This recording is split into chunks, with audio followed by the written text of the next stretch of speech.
wabarakatuh. Salam sejahtera bagi kita semua. Salam Om Swastiastu, Namo Buddhaya, salam kebajikan, Rahayu.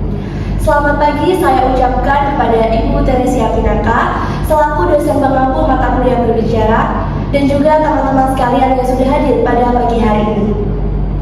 Kami dari kelompok 1 yang terdiri dari saya, Putri Dewi Kusumaningsih sebagai moderator dan juga teman-teman saya, Afde Araske sebagai notulen, Fatih Nurul Huda sebagai panelis 1, Naila Hidayah sebagai panelis 2, dan Fatimatul Ceza Fidova sebagai panelis 3. Kami akan memaparkan materi dengan tema pendidikan. Durasi pemaparan materi maksimal 10 menit untuk masing-masing panelis. Materi yang pertama akan dipaparkan oleh Saudara Fatih dengan judul Membongkar Surface Learning, Peran Deep Learning dalam Meningkatkan Kognisi Pembelajaran.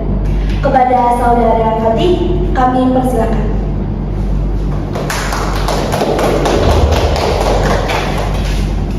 Terima kasih atas waktu yang diberikan. Saya akan membahas tentang apa itu surface learning dan apa itu deep learning dalam meningkatkan kognisi pembelajaran. Sebagian besar peserta didik lupa terhadap materi yang telah dipelajari pasca ujian.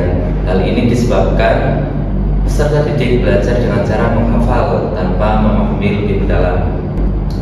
Selain itu, kebiasaan peserta didik dalam belajar seperti sistem kebut semalam atau biasa disebut sebagai SKS juga menjadi salah satu penyebab materi cepat menghilang. Banyak dari peserta didik yang hanya belajar dari apa yang guru sampaikan. Hal ini menyebabkan proses pembelajaran menjadi dangkal. Proses pembelajaran seringkali didominasi oleh guru dan menguasai konsep hanya berguna untuk ujian tanpa mengaitkannya dengan kehidupan nyata.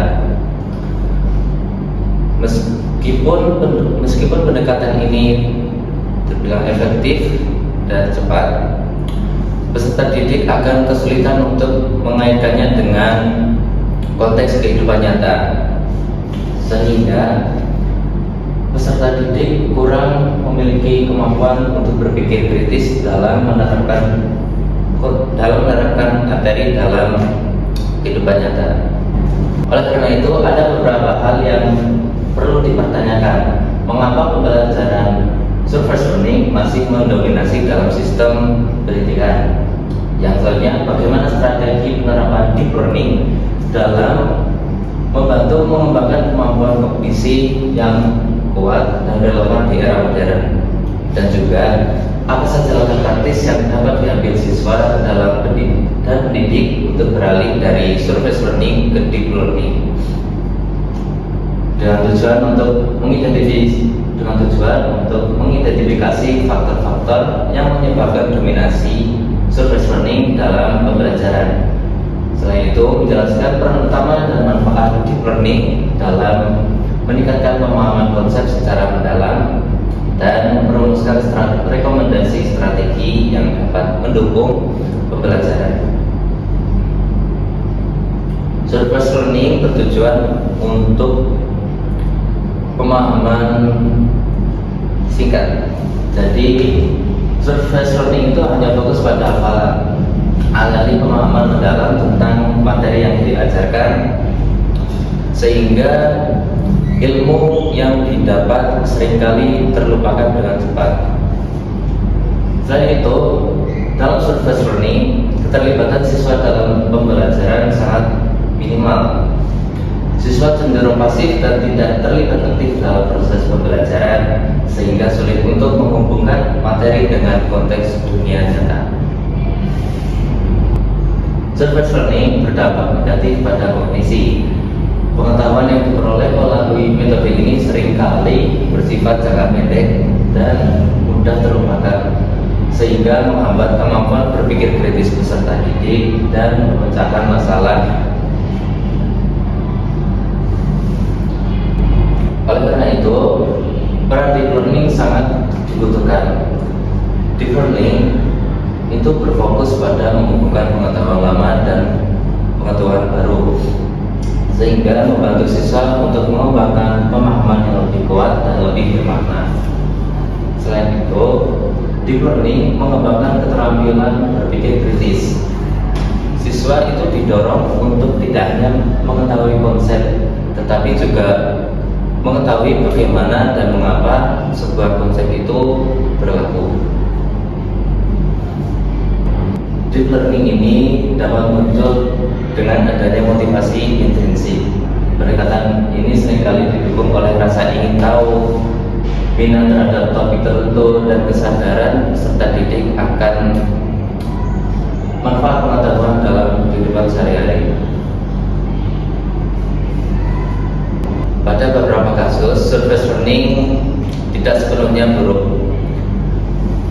Surface learning bisa dijadikan sebagai fondasi awal deep learning, karena untuk memasuki deep learning, siswa terlebih dahulu menghafal materi, sehingga setelah hafal, materi tersebut dapat dipelajari lebih dalam lagi agar peserta didik dapat mencapai pemahaman yang mendalam. Sebagai contoh, dalam seorang akuntan pasti akan menghafal beberapa rumus seperti debit dan kredit yang selanjutnya akan ia praktekkan dalam seperti kehidupan sehari-hari dalam manajemen akuntansi dan sebagainya.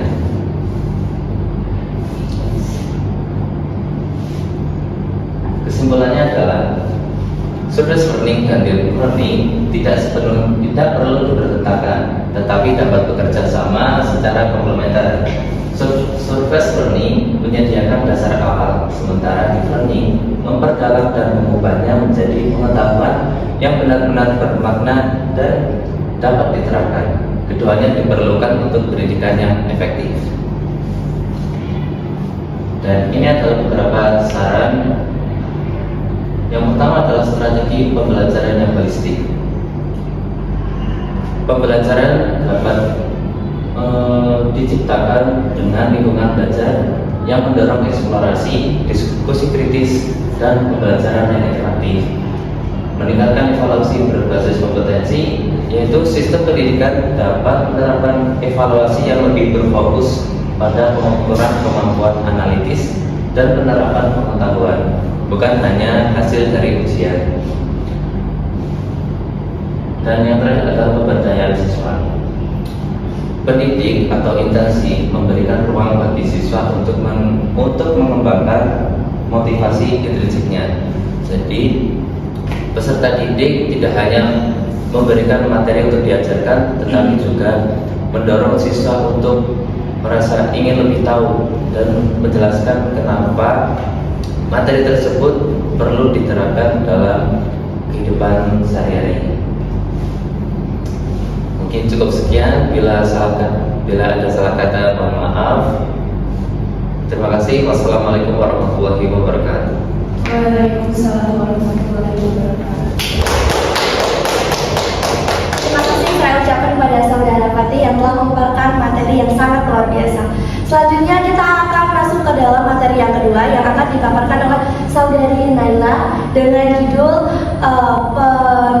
pembentukan karakter melalui ekstrakurikuler pramuka. Kepada saudari Naila, saya persilakan.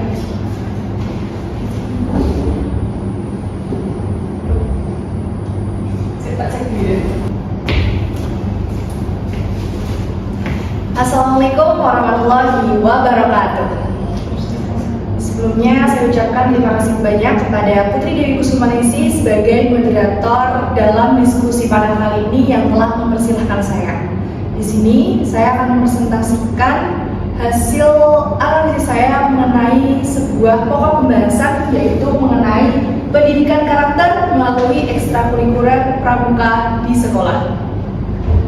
Sebelum saya masuk ke inti pembahasan, bolehkah saya memperkenalkan diri terlebih dahulu? Perkenalkan, nama saya Naila Hidayah dengan NPM 2503010062. Nah, teman-teman, perlu diketahui bahwasannya pendidikan saat ini itu tidak hanya berfokus pada pengetahuan saja, tetapi juga berfokus pada pembentukan karakter peserta didik. singkatnya, pendidikan saat ini memiliki dua tujuan penting, yaitu yang pertama, membentuk insan yang cerdas dan juga pintar. Kemudian yang kedua, yaitu membantu mereka untuk menjadi manusia yang baik. Nah, bagaimana caranya menjadi manusia yang baik itu? Yaitu dengan melalui pendidikan karakter. Nah, kita lihat pendidikan di Indonesia saat ini yang rata-rata itu guru-guru mengajar itu hanya sebatas teori saja. Padahal siswa yang dididik melalui teori saja itu mereka akan kurang memahami bagaimana cara menganalisis, memahami dan menerapkan nilai-nilai yang mereka pelajari itu dalam kehidupan sehari-hari. Maka dari itu, saya menemukan salah satu sarana yang efektif untuk membantu guru membentuk karakter peserta didik di sekolah itu, yaitu melalui kegiatan pramuka. Nah, nantinya pokok pembahasan yang akan saya bawakan itu saya rumuskan ke dalam beberapa rumusan masalah yang perlu kita pahami bersama. Yaitu yang pertama mengenai mengapa pendidikan karakter itu diperlukan. Kemudian yang kedua, bagaimana peran ekstrakurikuler pramuka dalam pembentukan karakter. Nah, rumusan saya ketiga yaitu mengenai nilai karakter apa yang dapat dikembangkan.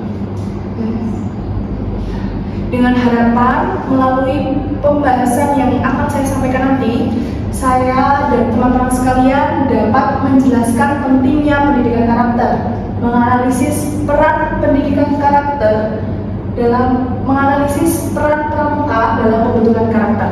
Kemudian yang ketiga, dapat menjelaskan nilai karakter apa yang dapat dikembangkan. Dalam pembahasan ini saya menggunakan metodologi penelitian yaitu berupa studi pustaka. Nah, teman-teman semuanya, mari kita masuk ke materi pokok pembahasan yang pertama yaitu mengenai alasan pentingnya pendidikan karakter. Nah, alasan-alasan yang saya tulis itu merupakan menurut Thomas Lovelock, yaitu sekitar tahun 1992. Beliau menyampaikan beberapa gagasan yang menjadi dasar pentingnya pendidikan karakter, yaitu yang pertama ada menjamin peserta didik memiliki kepribadian yang baik. Nah, itu sangat jelas bahwasannya peserta didik yang sudah terbentuk karakternya akan terbentuk pula kepribadian yang baik. Kemudian yang kedua yaitu meningkatkan prestasi akademik melalui pembiasaan disiplin. Yang ketiga yaitu membantu peserta didik membentuk karakter yang tidak didapat dari lingkungan lain. Lingkungan lain yang dimaksud di situ adalah lingkungan rumah. Nah, biasanya melalui kegiatan eksternal dari rumah, peserta didik itu juga akan terbentuk karakternya, seperti karakter kerjasama atau karakter menghargai pendapat orang lain. Itu didapat dari lingkungan lain. Kemudian yang keempat adalah mengajarkan sikap saling menghormati dalam masyarakat yang beragam. Kemudian yang kelima adalah mengatasi masalah moral dan sosial seperti ketidakjujuran, ketidakadilan, kekerasan, dan rendahnya etos kerja. Nah, kita sudah ketahui bersama bahwasannya pendidikan karakter itu akan membentuk nilai moral dalam diri siswa, yaitu salah satunya kejujuran, tanggung jawab, dan juga etos kerja yang tinggi. Sehingga, mengapa pendidikan karakter itu sangat penting? Karena sebagai tolak ukur untuk mengatasi masalah moral yang ada. Nomor 6 yaitu mempersiapkan peserta didik menghadapi dunia kerja dengan sikap profesional. Seperti yang kita telah ketahui bersama bahwasanya setiap instansi itu memiliki kriteria tersendiri bagi calon pegawainya. Nah, melalui pendidikan karakter inilah seseorang akan terbentuk, akan mendapatkan pembentukan karakter yang baik untuk mereka menghadapi dunia kerja nantinya. Kemudian yang ketujuh yaitu melestarikan serta menanamkan nilai-nilai budaya. Nah, nilai-nilai budaya yang dimaksudkan dalam pendidikan karakter ini adalah nilai-nilai budaya yang sudah diajarkan oleh nenek moyang kita dahulu. Contohnya yaitu gotong royong, kerjasama, seperti itu. Nah, pokok pembahasan yang selanjutnya yaitu mengenai peran kegiatan pramuka dalam pembentukan karakter. Nah, kita telah ketahui bersama bahwasanya kegiatan pramuka itu merupakan salah satu ekstrakurikuler yang wajib diikuti oleh peserta didik. Nah, melalui kegiatan inilah peserta didik dibantu untuk membentuk karakternya menjadi insan yang berperilaku baik terhadap sekitarnya. Salah satunya yaitu melalui kegiatan rutin seperti apel dan baris berbaris yang akan membentuk karakter peserta didik menjadi karakter yang disiplin dan juga patuh terhadap aturan.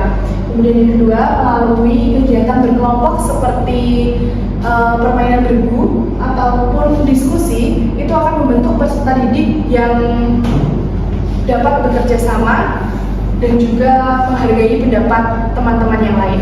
Nah, yang ketiga yaitu mengenai kegiatan penjelajahan atau perkemahan. Nah, melalui kegiatan ini peserta didik akan terbentuk karakternya, yaitu salah satunya nilai yang dapat dikembangkan yaitu kemandirian, kemudian ada keberanian dan rasa tanggung jawab yang tinggi. Nah, yang terakhir adalah kegiatan bakti sosial yang biasanya dilakukan oleh ekstrakurikuler pramuka yang dapat membentuk karakter peserta didik, yaitu karakter empati dan rasa peduli. Nah, materi selanjutnya yaitu mengenai nilai yang dapat dikembangkan. Dari berbagai kegiatan yang sudah dilakukan di ekstrakurikuler tadi dapat disimpulkan bahwasannya berikut merupakan nilai-nilai yang dapat dikembangkan melalui kegiatan ekstrakurikuler pramuka, yaitu yang pertama ada nilai disiplin, tanggung jawab, kerjasama, kemandirian, dan juga empati. Dapat disimpulkan teman-teman bahwasanya pendidikan karakter di Indonesia itu tidak hanya berupa teori saja yang diharapkan, tetapi melalui praktik yang nyata agar siswa itu dapat menganalisis, memahami, dan menerapkan nilai-nilai tersebut dalam kehidupan sehari-hari. Untuk itu, harapannya nantinya masing-masing dari peserta didik dapat memperkuat pembiasaan sikap sehari-hari agar terbentuk karakter yang mencapai aktualisasi diri. Nah, yang selanjutnya itu meningkatkan kualitas pembina dan pelatih. Nah, diharapkan pembina dan pelatih di sini tidak hanya memberikan pengawasan, tetapi juga dapat menjadi motivasi dan juga mendorong peserta didik untuk membentuk karakter yang lebih baik. Nah, itu tadi materi yang saya sampaikan. Semoga kita semua dapat mengaplikasikannya dalam kehidupan sehari-hari dan bermanfaat untuk kedepannya. Saya ucapkan terima kasih sekali lagi. Saya akhiri. Wassalamualaikum warahmatullahi wabarakatuh.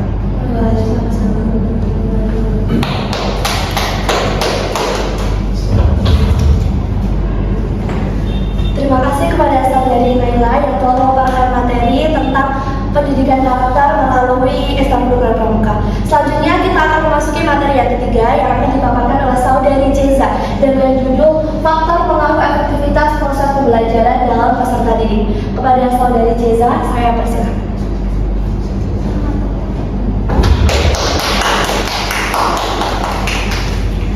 Assalamualaikum warahmatullahi wabarakatuh. Waalaikumsalam warahmatullahi wabarakatuh. Salam sejahtera bagi kita semua. Terima kasih kepada moderator yang telah memberikan saya waktu untuk memaparkan materi diskusi panel pada hari ini. Yang terhormat Ibu Teresia Pinangka selaku pemangku dari mata kuliah berbicara dan juga teman-teman seperjuangan yang saya banggakan.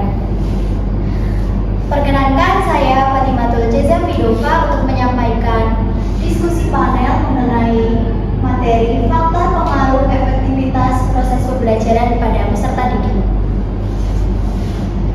Nah, kita mulai dari latar belakang. Yang pertama itu ada pendidikan berperan penting dalam mengembangkan potensi dan mencapai cita-cita. Seperti yang kita tahu, pendidikan itu bermanfaat untuk mengembangkan pengetahuan dan juga mengembangkan kemampuan peserta didik. Jadi dengan dua hal tersebut kita dapat bersaing untuk meraih karir kita yang kita inginkan dan juga menggapai cita-cita yang kita inginkan.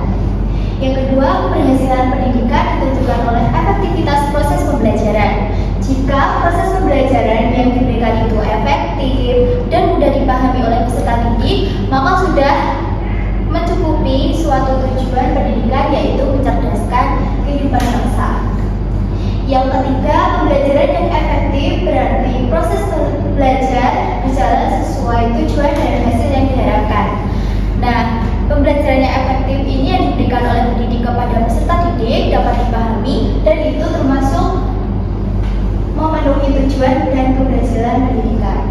Banyak faktor yang mempengaruhi efektivitas pembelajaran, seperti faktor dalam diri dan juga faktor di luar diri kita sendiri, seperti faktor internal, eksternal, dan juga faktor pendukung. Rumusan masalah dari materi ini yaitu yang pertama, apa itu efektivitas proses pembelajaran? Yang kedua, apa saja faktor-faktor yang mempengaruhi efektivitas pembelajaran? Dan yang ketiga, bagaimana cara meningkatkan efektivitas pembelajaran pada peserta didik? Tujuan dari penulisan materi diskusi panel ini yaitu yang pertama, menjelaskan pengertian efektivitas pembelajaran. Yang kedua, mengidentifikasi faktor-faktor yang mempengaruhi efektivitas pembelajaran. Dan yang ketiga, menyajikan cara untuk meningkatkan efektivitas proses pembelajaran. Masuk ke bagian pembahasan. Yang pertama adalah pengertian efektivitas pembelajaran. Efektivitas adalah sejauh mana tujuan itu tercapai, dan pembelajaran efektif adalah proses terencana untuk mengubah perilaku, keterampilan, dan pengetahuan peserta didik. Jadi dapat disimpulkan bahwa efektivitas pembelajaran adalah suatu proses untuk mengukur suatu keberhasilan dan meyakinkan peserta didik yang memiliki pandangan kurang mampu menguasai materi tersebut menjadi mudah memahami materi tersebut. Lalu indikator efektivitas pembelajaran ada 4. Yang pertama, pencapaian target pembelajaran. Yang kedua, kualitas proses pembelajaran. Yang ketiga, partisipasi aktif peserta didik. Dan yang terakhir, pemanfaatan teknologi yang sesuai. Nah, faktor internal atau faktor dalam diri peserta didik. Yang pertama ada motivasi. Dorongan belajar tinggi meningkatkan efektivitas. Nah, misalnya Mbak Naila ingin menjadi juara kelas. Nah, otomatis Mbak Naila akan bersungguh-sungguh untuk menggapai juara kelas tersebut dengan belajar dengan giat. Nah, dengan motivasi ini akan mendorong kita untuk selalu berusaha mencapai hasil-hasil yang baik. Yang kedua ada kecerdasan dan kemampuan. Setiap individu memiliki kemampuan menangkap materi belajar yang berbeda. Kemampuan intelektual seseorang itu berbeda-beda. Sebagai seorang pendidik, kita harus maklum dan juga harus mencari alternatif agar seluruh peserta didik kita memahami materi yang kita sampaikan. Yang ketiga, faktor fisiologis dan psikis. Jadi, kondisi fisik seseorang, sehat atau kurang sehatnya seseorang ini mempengaruhi hasil belajar dan juga proses belajar. Mungkin yang sehat akan lebih memahami materi yang disampaikan dan belajarnya maksimal dibandingkan dengan kondisi fisik yang kurang sehat, pasti akan berbeda. Yang ketiga ada faktor eksternal peserta didik. Yang pertama ada lingkungan keluarga. Dukungan dan pola asuh memotivasi belajar. Jadi keluarga di sini yang keluarganya positif dan suportif, pasti hasil belajarnya akan maksimal. Seperti cara mendidik, lalu suasana rumah, hubungan antara anggota keluarga dan juga kondisi ekonomi pasti berperan penting dalam pembelajaran peserta didik. Yang kedua, lingkungan sekolah, fasilitas, suasana, dan hubungan sosial mempengaruhi semangat belajar. Ada 2 aspek yang penting dalam lingkungan sekolah, yaitu yang pertama aspek fisik dan aspek sosial. Aspek fisik mencakup seperti fasilitas, kebersihan sekolah, kenyamanan sekolah, dan juga keamanan sekolah. Dan aspek sosial ada seperti warga sekolah yang mengayomi, yang guyup rukun, dan juga saling bahu-membahu. Yang ketiga ada teknologi dan media, membantu pemahaman dan penyampaian materi. Jadi, pendidik dapat menerapkan teknologi dan media untuk membantu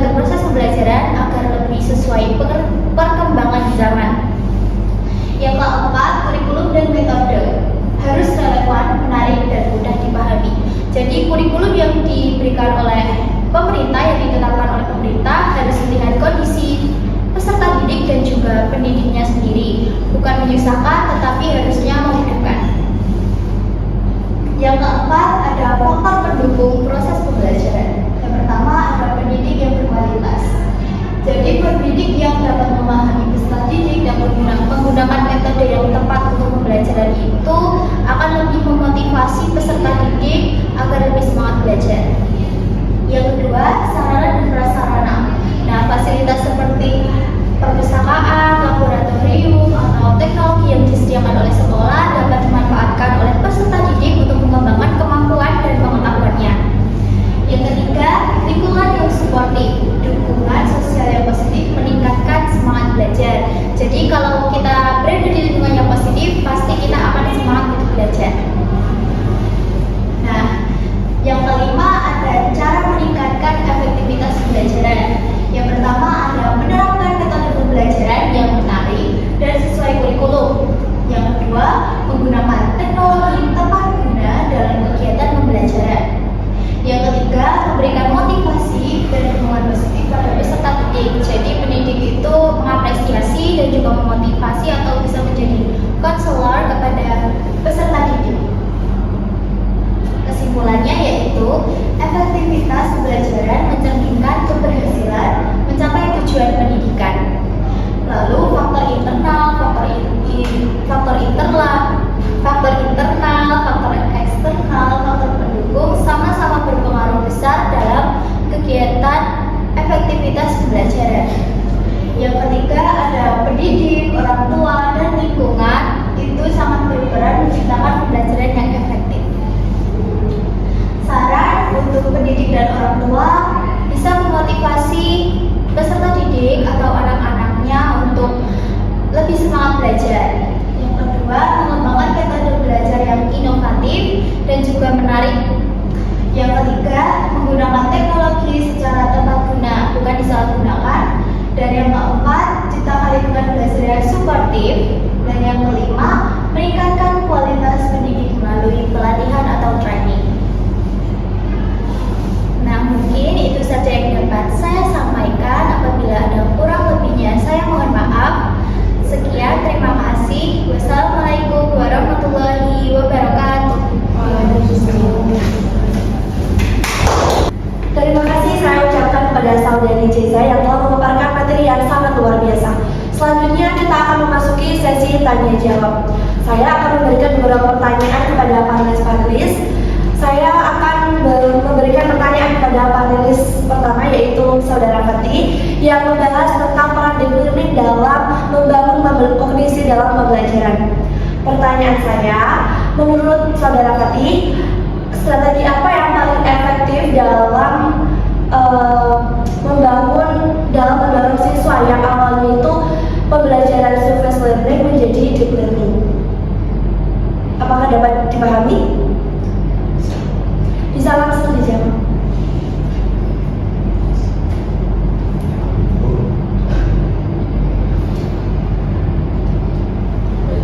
Strategi yang efektif yang bisa dilakukan itu bisa dimulai dari pendidik terlebih dahulu, karena terkadang peserta didik itu tidak memiliki motivasi intrinsik.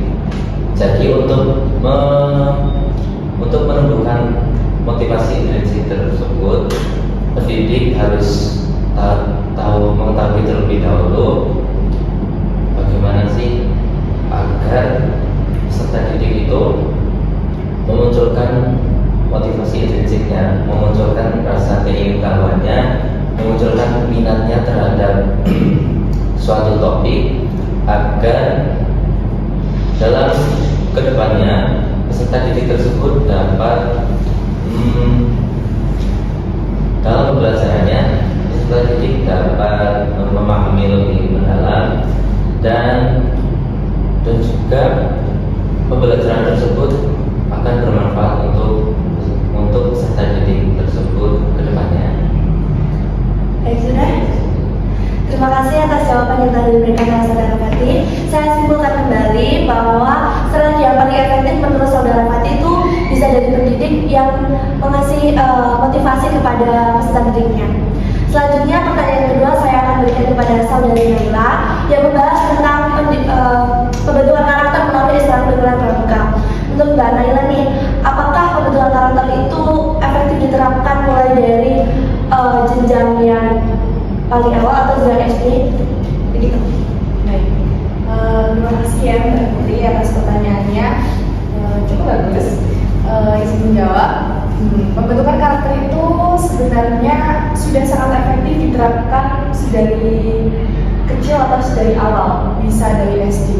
Tapi menurut saya pendidikan karakter itu bisa diterapkan mulai dari lingkungan sekitarnya, yaitu misal dari lingkungan keluarga terlebih dahulu. Itu akan menjadi lebih efektif. Seperti itu. Baik, terima kasih atas jawabannya.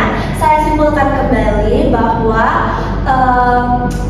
pendidikan karakter melalui SMK Pramuka itu sangat efektif diterapkan dari awal seperti jenjang SD, tetapi juga dapat diterapkan melalui lingkungan keluarga dan juga sekolah. Selanjutnya saya akan memberikan pertanyaan kepada panelis ketiga, yaitu Saudari Jeza. Pertanyaan yang membahas tentang pengaruh efektivitas dalam proses pembelajaran. Pertanyaan saya, bagaimana cara meningkatkan motivasi belajar pada siswa untuk bagaimana cara meningkatkan motivasi belajar pada siswa? Nanti izin menjawab dari pertanyaannya Putri. Nah, untuk meningkatkan efektivitas pembelajaran atau meningkatkan motivasi pembelajaran kepada siswa itu caranya bisa dari dalam diri sendiri. Kita belajar harus punya tujuan. Buat apa sih kita belajar? Cita-cita kita tuh apa sih? Terus bisa juga dari lingkungan sekitar kita, apakah itu lingkungan yang mendukung apa enggak, terus kelasnya itu mendukung apa enggak, metode belajar itu mendukung apa enggak. Jadi itu sangat mempengaruhi motivasi pembelajaran. Tapi yang perlu ditanamkan yaitu motivasi dalam diri kita sendiri dulu, yaitu semangat belajar kita itu tujuannya, targetnya untuk apa. Baik, terima kasih.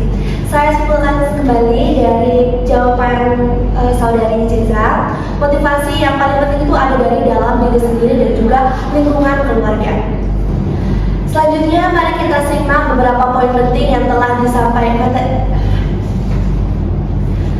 Selanjutnya, mari kita simak tentang materi yang telah disampaikan oleh panelis-panelis kepada notulen. Saya persilakan.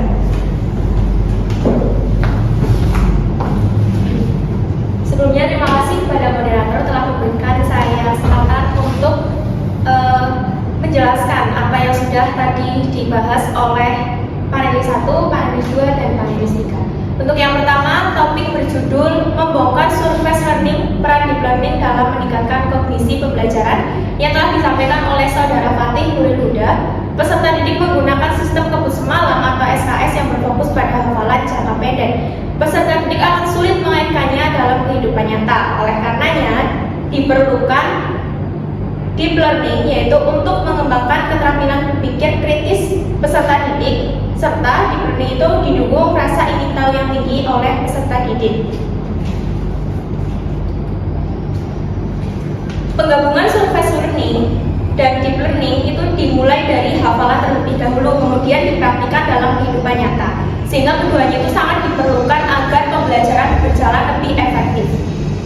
Selanjutnya, topik yang kedua berjudul Pendidikan Karakter melalui Ekstrakurikuler Pramuka di Sekolah yang telah disampaikan oleh panelis 2, Saudara Naila Hidayah. Pendidikan berfokus pada pengetahuan dan karakter untuk mencerdaskan siswa yang menjadikan siswa menjadi pribadi yang lebih baik.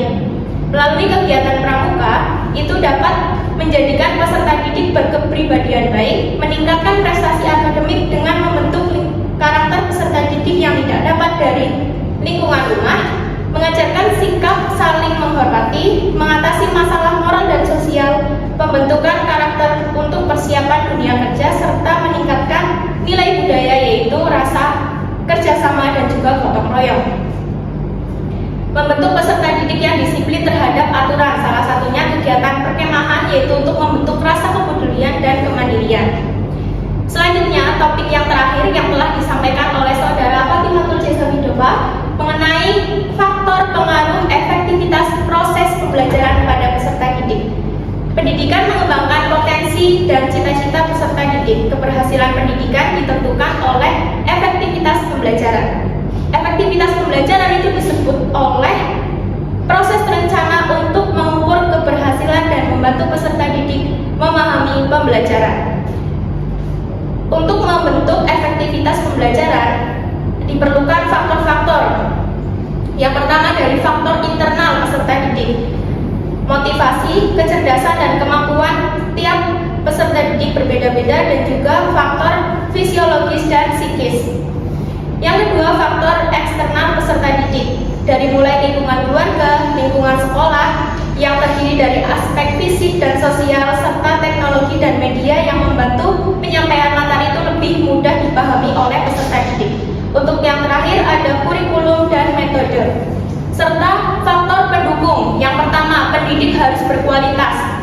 Yang kedua, sarana dan prasarana yang mendukung. Dan yang ketiga, lingkungan suportif.